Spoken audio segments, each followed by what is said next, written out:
More than 1 in 8 American adults have now tried it. Ozempic. Ozempic. Ozempic. The hype around drugs like Ozempic is sweeping the globe. The company behind it made over $20 billion last year, and their stock price has tripled. It's safe to say that this is a well-oiled machine that's already running smoothly. But here's what the machine doesn't want you to know. Your body already has a built-in appetite control system. After you eat, your gut automatically releases a hormone called GLP-1. This hormone signals to your brain it's full, slows your digestion, and keeps your blood sugar steady. But the issue is, it only lasts about 2 minutes in your bloodstream and then it's gone. And Ozempic is essentially just a synthetic version of that hormone, but the only difference is it lasts in your bloodstream for a week. So instead of that signal to your brain that you're full for maybe that 2 minutes, it's running non-stop 7 days a week. So as a result, your hunger goes away pretty much automatically. You're able to eat less without fighting yourself, and obviously, the weight comes off. But what they don't tell you is the weight that you lose on Ozempic isn't just fat. You're also losing a good portion of your muscle. So let's say you start at 250 pounds and lose 50 pounds over a 68-week period. About 40%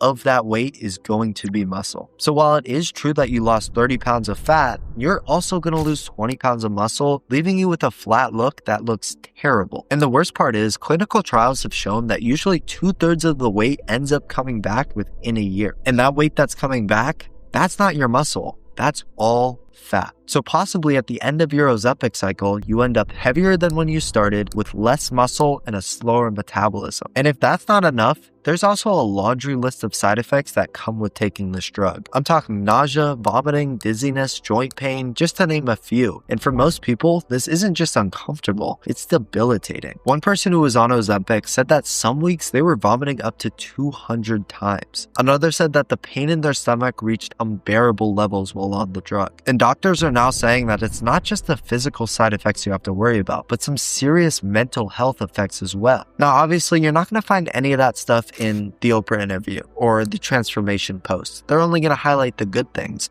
and that's what makes this drug so dangerous. It has the power of social media behind it. The hype has gotten so out of control on this thing that people are starting to now buy Ozempic off the black market. And this isn't just a handful, they are selling out. So while I did just highlight all the downsides, I want to be genuinely fair here, because this isn't a video saying that Ozempic is evil and nobody should touch it. For people who are medically obese, not just carrying a few extra pounds, this drug can be genuinely life-changing. When used correctly, Ozempic could cut the risk of heart attack and stroke by up to 20%, while at the same time reducing sleep apnea, improving kidney functions, and lowering chronic inflammation. Early studies even suggest that it may play a role in reducing addiction to alcohol, nicotine, and even opioids. So for that small contingent of people where their weight is putting them at genuinely serious risk, Ozempic is 1,000% worth it. There's no denying that. And if you're working with a qualified doctor with proper monitoring and a real lifestyle plan alongside of the drug, the benefits can genuinely outweigh the risks. But that is a completely different conversation and a completely different selling point than what's being pushed on social media. Because the drug has become so normalized now that telehealth companies are starting to hand out prescriptions through a 5-minute online questionnaire. Anti-aging doctors are practically handing it out to anyone who asks, and people are actually falsifying information just to get access to it. So in all reality, if you're a somewhat healthy person who's just trying to lose an extra 15-30 pounds, this drug was not made for you, and you should not be taking it. What you need to understand is the initial goal of this drug was never some miracle weight loss. It was to give people who were genuinely struggling with their weight and putting their life at risk a way forward. And the thing is, your body already has its own GLP-1 system built in, and you can unlock it without having to inject anything. If you can commit to eating mostly whole foods, getting enough protein at every meal, sticking to a 2-meal-a-day plan, your body's fullness signal is going to kick in naturally. No drug required. And if you want everything laid out for you in the simplest terms possible, I created a completely free eating guide. It's going to be the first link in my description. You can go check it out. It'll be a great resource. So just to reiterate, Ozempic is a life-changing drug for people who actually need it. But if you're someone who's just trying to lose 35 pounds to look good with your top off on the beach this summer, it's not what you need to be doing. Stop looking for the shortcut. Stop looking for the injection or the magic pill. Just start doing the basics and building the right foundation. So I hope you enjoyed this video and learned a little bit more about the pros and cons of Ozempic. But if you want to know exactly what misinformation Joe Rogan's been spreading recently, he's had a couple of bold fitness takes that I debunk link in this video. So check it out and let me know what you think. Until next time, thank you so much for watching and God bless.